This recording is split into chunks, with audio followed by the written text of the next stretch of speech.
Hi, I'm Larson Halleck, and if you read my Return of Kings column every week, and you all should, you may have read my article on the one-handed push-up a couple of years back. Well, here's the video. The one-handed push-up is an exercise that many are familiar with, but only within the confines of television and film. Whether it be Bruce Lee or Rocky Balboa, millions of boys and young men have seen this nigh superhuman feat and sought to perform it. Only for their efforts to result in sore shoulders, popping elbows, and other maladies. One result they will certainly not achieve is the successful completion of a one-handed push-up. Simply put, I doubt there's any person in the world who can do a one-handed push-up on their first try, for the simple fact that, well, you can't do it without building up to it.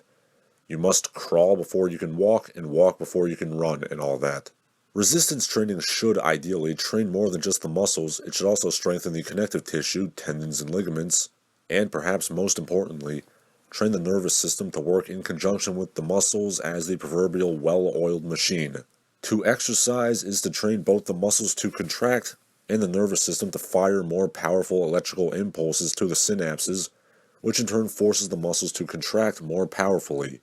When you do a particular exercise more frequently, you train the motor units that do the exercise to work more efficiently, which leads to you being more strong and dexterous. Bear in mind that in all calisthenics, you should do them relatively slowly and controlled, with proper form being upheld. And for push-ups specifically, you lower yourself until your nose or chin touches the ground. The first in the push-up series, which most of you will likely not need to do, but I include for the sake of completeness, is the knee push-up. Get on your hands and knees and slide your legs back until your feet and shins are off the ground and you are resting only on your knees. Using the knees as a pivot, do a push-up. When you can do 10 of these, move to the next step. The second push-up is the standard you remember from your elementary school gym class.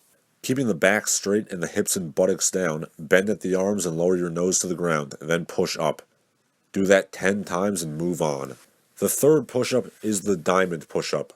The hands are brought next to each other, forming a diamond shape, and the push-up is done as usual.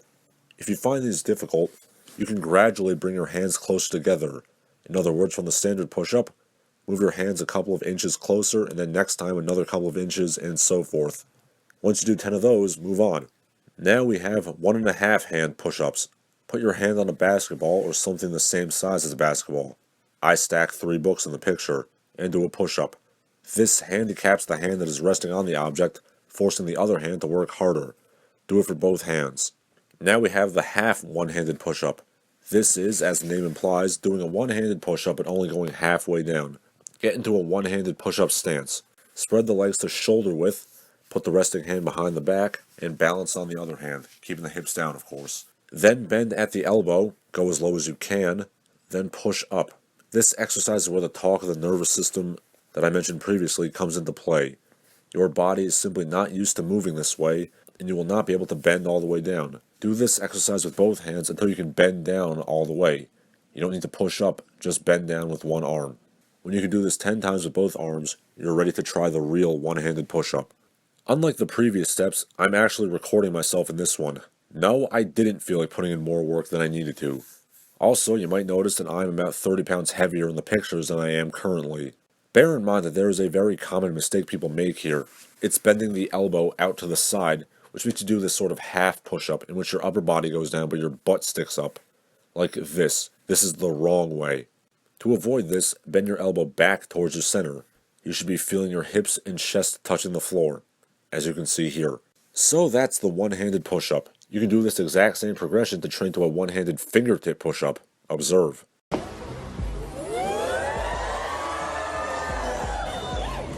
No, ladies and gentlemen, I do not rip off my dick when I masturbate, because I don't masturbate. Masturbation is for the weak.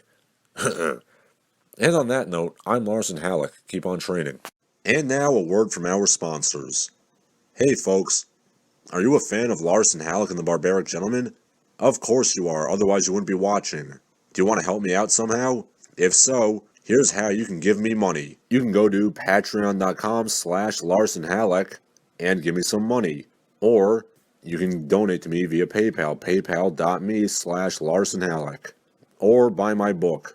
Otherwise, visit my Gab, my Twitter, and keep watching the videos.